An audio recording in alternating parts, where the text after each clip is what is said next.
नमस्कार दोस्तों, कथा वाचन में आप सभी का स्वागत है।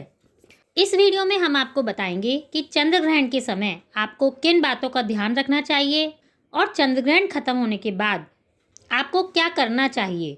इसके अलावा सूतक का समय और चंद्र ग्रहण का समय क्या रहेगा, ये सभी बातें जानने के लिए आप इस वीडियो को अंत तक जरूर देखिए। लेकिन इससे पहले अगर आपने अभी तक इस चैनल को सब्सक्राइब नहीं किया है तो प्लीज़ इस वीडियो को लाइक और चैनल को सब्सक्राइब करना ना भूलें और बेल बटन भी ज़रूर दबाएं। इस साल कार्तिक पूर्णिमा के दिन यानी कि 8 नवंबर 2022 को साल का आखिरी चंद्र ग्रहण पड़ेगा। ये चंद्र ग्रहण भारत में भी दिखाई देगा।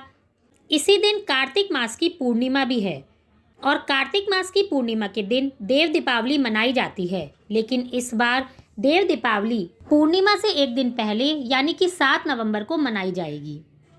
8 नवंबर को पड़ने वाले इस चंद्र ग्रहण का सूतक 9 घंटे पहले ही शुरू हो जाएगा। ग्रहण में लगने वाला सूतक एक अशुभ अवधि होती है जो कि ग्रहण से पूर्व शुरू होती है और ग्रहण की समाप्ति के साथ ही समाप्त भी हो जाती है। 8 नवंबर को लगने वाले चंद्र ग्रहण की शुरुआत हमारे भारतीय समय के अनुसार 2:41 से होगी और ये ग्रहण शाम को 6:20 तक रहेगा। जिस तरह से चंद्र के उदय होने का समय अलग अलग स्थानों पर अलग अलग होता है, उसी तरह से यह ग्रहण चंद्र उदय के साथ ही दिखाई देगा। इसलिए जैसे जैसे शाम होगी, चंद्र उदय के साथ ही यहाँ भी ग्रहण दिखने लगेगा।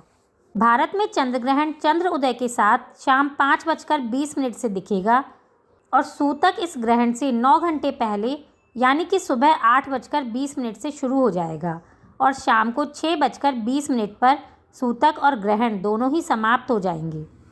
अलग अलग जगह पर चंद्र उदय का समय अलग अलग होता है, इसी वजह से ग्रहण के सूतक का समय भी अलग अलग ही रहेगा।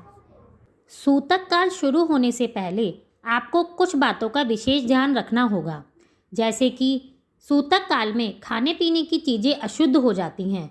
इसलिए सूतक शुरू होने से पहले ही घर में रखी हुई जो खाने की वस्तुएं हों, जैसे कि दूध, दही, घी, पानी, इन सब में आप तुलसी के पत्ते या कुश, जिसे डाब भी कहते हैं, वो डाल दें।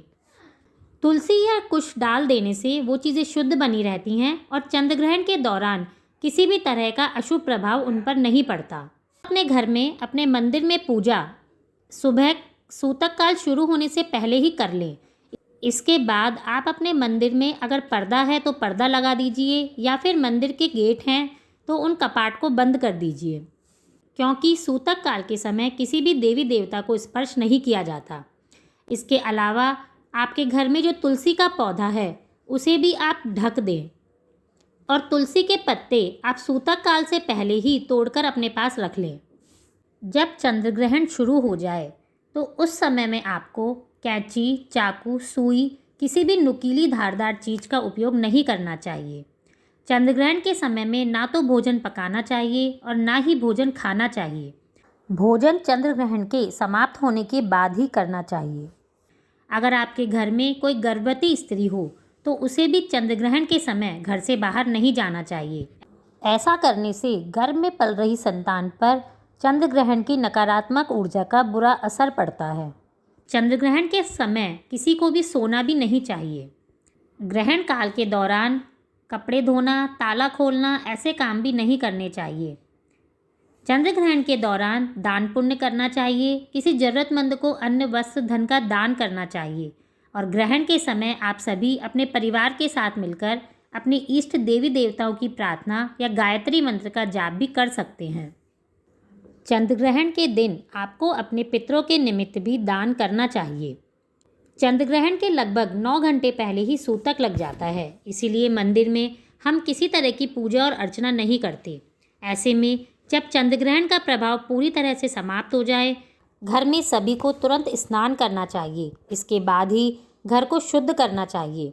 स्नान के बाद आप साफ वस्त्र पहनकर कुछ दान भी करें, क्योंकि ग्रहण के बाद दान करना बहुत शुभ माना जाता है।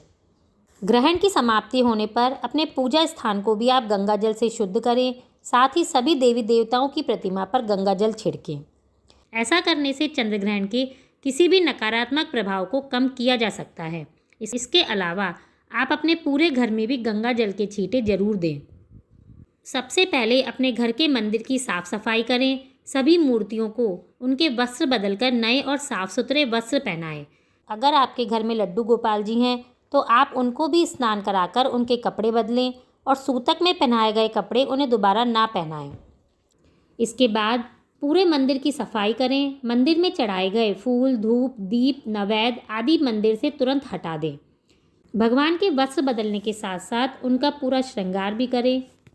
यदि आप भगवान को कुमकुम और चंदन से सजाती हैं तो घर की नकारात्मक ऊर्जा अपने आप दूर हो जाती है और आपको पूजा का पूरा फल भी मिलता है। अपने मंदिर की साफ सफाई करके अपने परिवार के साथ पुनः पूजा अर्चना करें। मंदिर में आरती करें। ग्रहण के बाद स्नान करके आप तुलसी के पौधे को भी गंगा जल से जरूर शुद्ध करें।